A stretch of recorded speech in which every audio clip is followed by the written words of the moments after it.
Bo día. hai que principiar pola última incorporación oficial. Chegaba onte a confirmación da fichaxe de Iago Rodríguez. Bueno, como analizas, que queres que faga dentro do equipo, que vos pode aportar? Bueno, a fichaxe de Iago Rodríguez é unha fichaxe na liña de Gabri, na liña deses xogadores xóvenes con futuro por diante, esa parte do clube que falamos reiteradas veces de apostar por talento para formar en un futuro pois poder bueno, sacar partido da mellora que podan ter aquí, pero evidentemente veñen para aportar, non? Neste caso, Iago é un xogador que é de aquí, que se vai adaptar rápido, seguramente por eso, que ven do filial do Valladolid, que ten bueno, pois recorrido nesto do fútbol en canteiras de nivel, como Celta, Valladolid, paso por Coruxo, unha cesión en Salamanca. Quero dicir con isto que xa é un xogador, pese a súa juventude,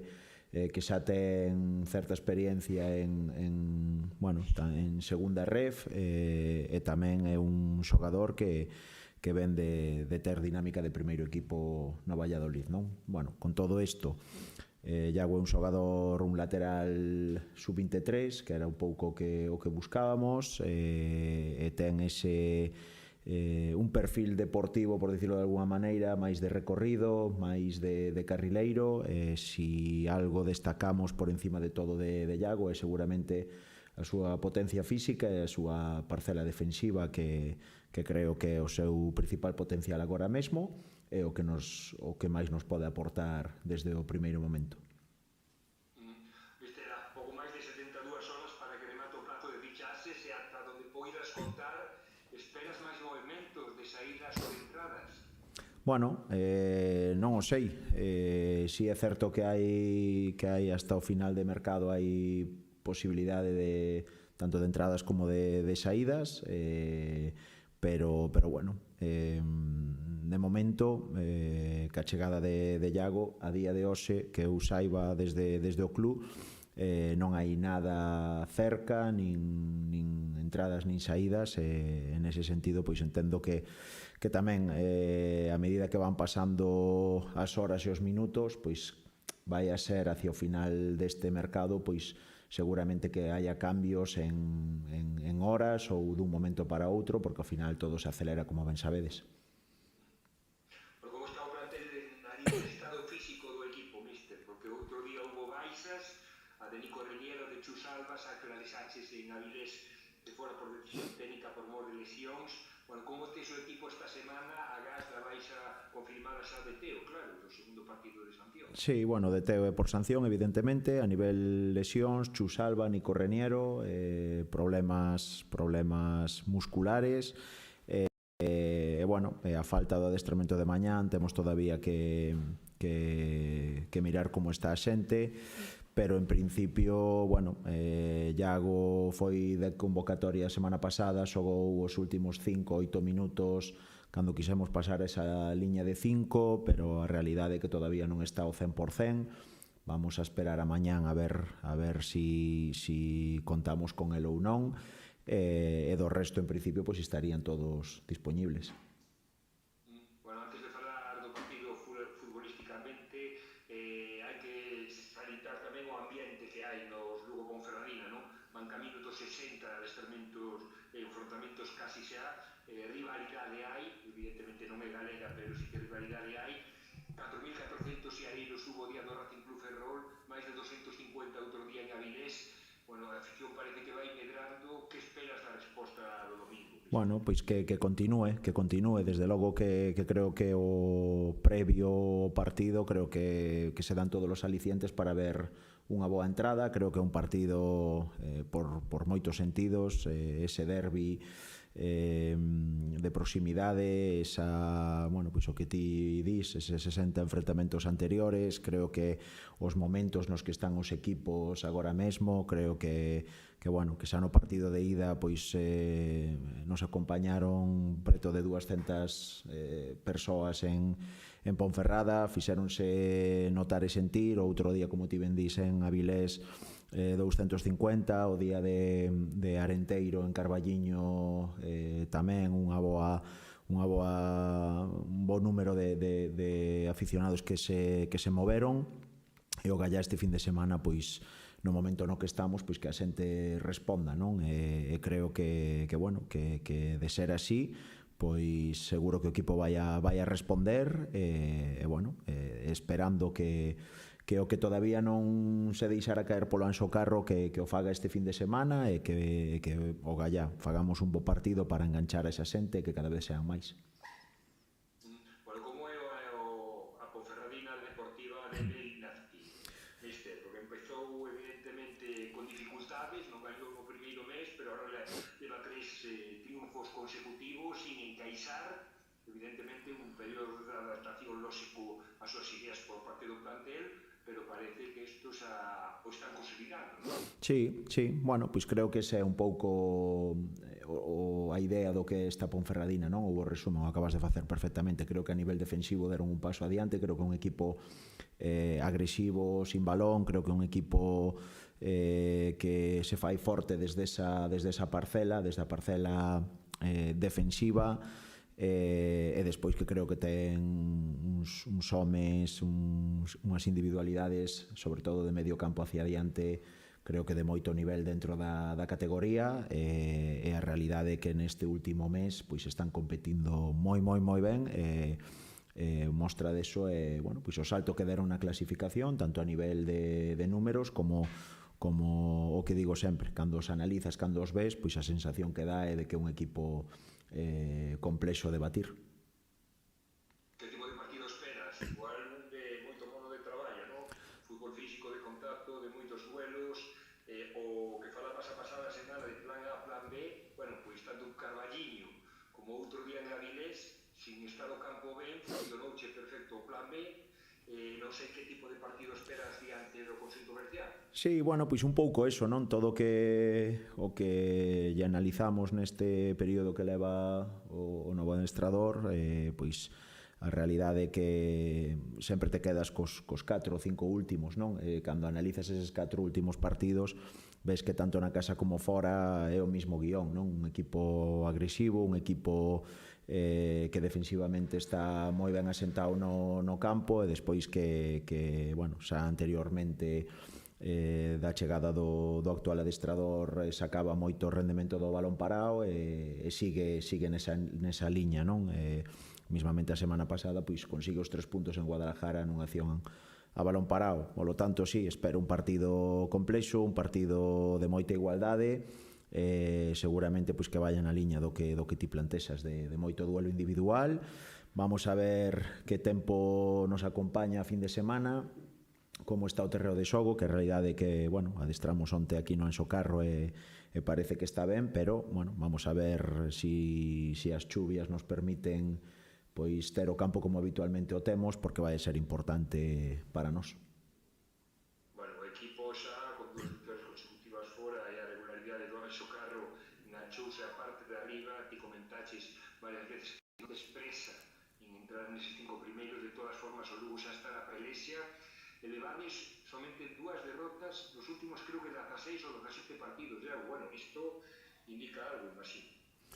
Bueno, indica que progresamos adecuadamente, que cada vez o equipo está máis ensamblado, que cada vez competimos mellor, que parece que estamos encontrando pois esa regularidade que botábamos en falta na primeira volta, non? Ao final, para estar arriba, tes que evidentemente facerte forte na casa como está sendo, pero tamén gañar algo fora, non? A realidade era que na primeira volta non estaba sendo así, algo que era difícil de entender ou que non lle encontrábamos moita explicación, pero creo que agora o equipo pois con esas 2 victorias fora da casa, e ademais creo que cun mérito añadido, que sempre marcando 2 goles, que parece tamén que nos está costando marcar, e sin embargo as 2 últimas vitorias foron con 2 goles, Bueno, eso fai ver que o equipo pois vai crecendo, vai progresando adecuadamente, sobre todo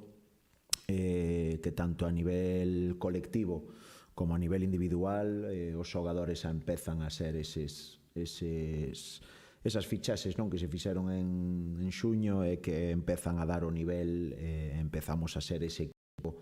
Gracias a ese nivel individual, pois a nivel colectivo empezamos a ser o equipo tamén que queremos ser, aínda que todavía nos queda moito.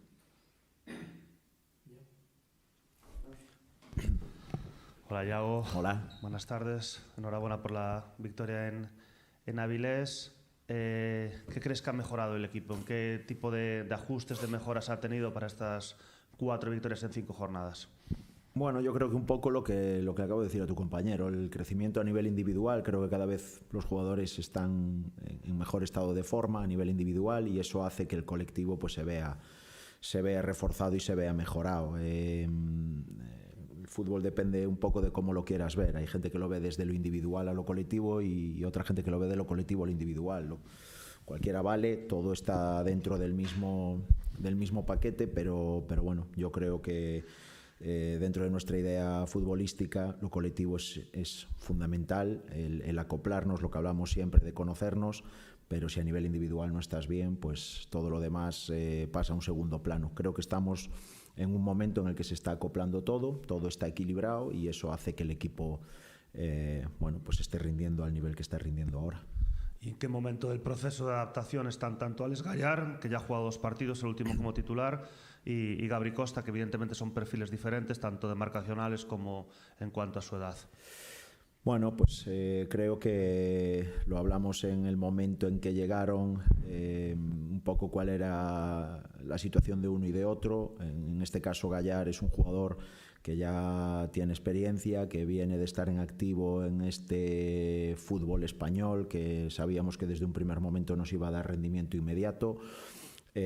Por lo tanto, creo que la adaptación de Gallar ha sido y está siendo mucho más rápida. En este caso, Gabi Costa pues viene de un fútbol diferente, un fútbol y un modelo de juego diferente. No digo que le esté costando más, pero sí que tenemos que tener un poco más de paciencia con él. Está cada vez entrenando mejor, cada vez entendiendo mejor lo que queremos y estoy convencido de que más pronto que tarde lo veremos rendir en el campo en competición. ¿Y cómo valoras el debut de Antonio Pereira? Además, con esas situaciones, con esas condiciones, el hecho de que venía de no competir, sin entrenar y jugar algún amistoso, el estado del césped y tuvo mucha capacidad para dar salida al equipo.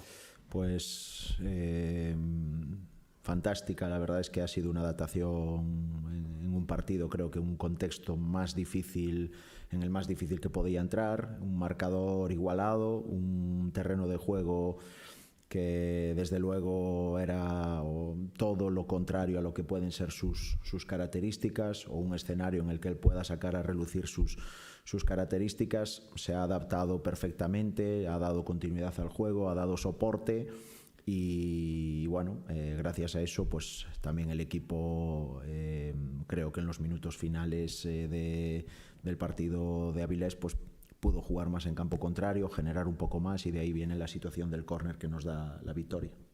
Y por otro lado, me comentabas hace unas semanas esa situación de los esfuerzos de Jorge para que quizás en izquierda pues pueda, al venirse más hacia adentro, asociarse más, pues quizás, digamos, entre comillas, dure más en los partidos, ¿no?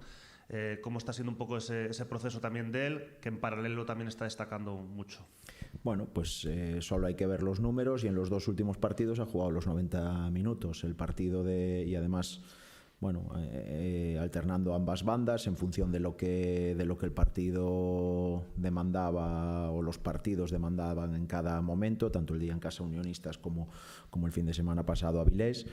La verdad es que creo que cada vez está teniendo más incidencia en el juego. Creo que ahora mismo tanto él como Víctor Pastrana están bueno, en ese punto individual que nos está dando mucho a nivel colectivo, es lo que buscamos y la verdad es que bueno, yo veo una evolución muy grande en Jorge. Creo que todavía tiene mucho margen de mejora, pero bueno, en este momento estoy realmente contento con su rendimiento y si no fuera así, pues jugaría menos, y a la vista está que está siendo un jugador muy importante para nosotros. Iker Piedras ha sentado en la titularidad cuando menos temporalmente. ¿Cómo analizas también su rendimiento, ahora que ha tenido más continuidad que en su momento cuando entró? Bueno, momentos de rendimiento colectivo, marcadores, estados de forma recompensados con puntos. Esto no quiere decir que vaya a jugarlo todo de aquí a final de temporada, no es así, lo sabe él y lo saben todos los jugadores, que en cualquier momento pueden volver otra vez a quedarse fuera del once inicial. Eso es lo que buscamos, pero desde luego que el rendimiento está siendo bueno. Bueno, al final lo que buscamos es ese flow colectivo, de que el equipo compita bien, de que el equipo tenga resultados. Y bueno, hay una máxima no escrita, no solo en el fútbol, sino en la vida, que es que si algo va bien no lo cambies, no lo toques. Bueno, yo lo comparto hasta cierto punto, y a eso me refiero cuando digo de que sí, está jugando, pero puede dejar de hacerlo en cualquier momento, a veces por rendimiento y a veces por rendimiento propio me refiero, y a veces por condicionantes del partido que se vaya a jugar y que nosotros consideremos que es mejor que juegue otro compañero.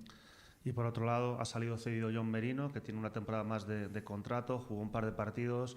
Por un lado, ¿cómo analizas su rendimiento? Y por otro lado, ¿cómo valoras la elección del equipo al que va cedido? Bueno, empiezo por lo último. La elección creo que es lo mejor, cerca de casa. Va a estar cerca de su núcleo familiar, creo que le va a ayudar, y al final nosotros lo que busca el club es que gane esa madurez y que vuelva mejor. Esa es la realidad. Creo que le va a venir muy bien este periodo cerca de casa para poder competir. Evidentemente se tendrá que ganar un puesto al equipo al que va, pero lo que se busca con una cesión es mejora por parte del futbolista, porque a día de hoy es propiedad de este club y lo que se quiere es que mejore, y creemos que en un entorno cercano a su casa va a ser lo más beneficioso para él. Y por último, el otro día fue convocado Ibe Doumbouya. ¿Qué destacas a nivel técnico, táctico y físico de él? Bueno, lo primero, la implicación enorme que tiene, como todos los canteranos, no puede ser de otra manera. Creo que su principal potencial es el físico, es la capacidad que tiene tanto de juego de espaldas como sobre todo las rupturas al espacio, que es creo que los 4 delanteros que tenemos, contándolo a él, son totalmente diferentes, perfectamente... tienen todos características que se pueden acoplar perfectamente y jugar juntos, y en este caso pues la principal característica de Ibe es precisamente eso, ¿no? La juventud, la fuerza con la que viene y la capacidad física de ir al espacio y de ser un poco quebradero de cabeza para los centrales rivales.